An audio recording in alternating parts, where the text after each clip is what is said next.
একসময় বলা হতো শিক্ষা জাতির মেরুদণ্ড। একটা দেশ গড়তে লাগে শিক্ষা, আর একটা দেশ নষ্ট করতে লাগে ভাইরাল কালচার। বাংলাদেশ আজ কোথায় যাচ্ছে?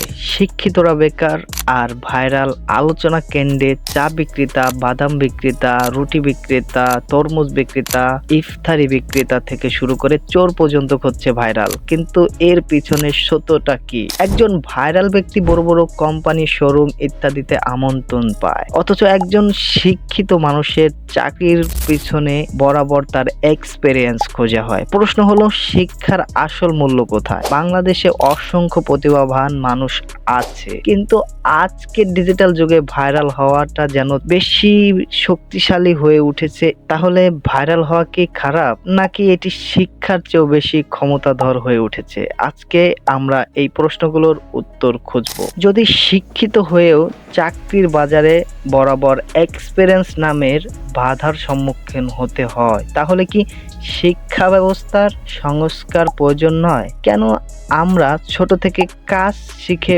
বাস্তব জ্ঞান অর্জন করব না? কেন শুধু বইয়ের জ্ঞানই হবে শিক্ষার মানদণ্ড? শুধু সার্টিফিকেট থাকলেই হবে না, দক্ষতা থাকতে হবে। এই সমাজ পরিবর্তন হলে শিক্ষার বাস্তবায়ন হবে, জীবনের সাথে সংযুক্ত করতে হবে। শুধু সার্টিফিকেট বা পরীক্ষার ফলই নয়, এক্সপেরিয়েন্স তৈরি করতে হবে মূল লক্ষ্য। সোশ্যাল মিডিয়া এখন শুধু বিনোদনের জায়গা নয়, প্রভাব তৈরির মাধ্যমও। একজন শিক্ষিত তরুণ চাকরির পিছনে ঘুরছে, আর ভাইরাল হওয়া মানুষ ব্র্যান্ড ডিল পাচ্ছে। তাহলে শিক্ষা কি কেবল সার্টিফিকেটের জন্য? যদি ডিগ্রিধারীদের কাজ না থাকে, তাহলে শিক্ষিত হওয়ার শুধু কি একটা প্রথা? আমাদের বাংলাদেশ শিক্ষাকে বাস্তব জীবনের সাথে সংযুক্ত করতে হবে। শুধু সার্টিফিকেটের উপর নির্ভর না করে দক্ষতা গড়ে তোলা হবে মূল লক্ষ্য। পাশাপাশি ভাইরাল সংস্কৃতি আমাদের জীবনে লক্ষ্য কখনোই হতে পারে না।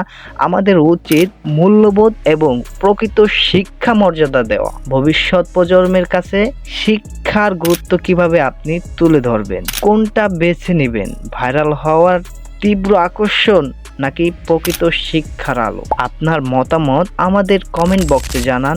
ভিডিওটি সবার মাঝে শেয়ার করে দেন, যেন সবাই এই গুরুত্বপূর্ণ বার্তাটি জানতে পারে, এবং সাবস্ক্রাইব করে আমাদের চ্যানেলের পাশে থাকুন। ধন্যবাদ।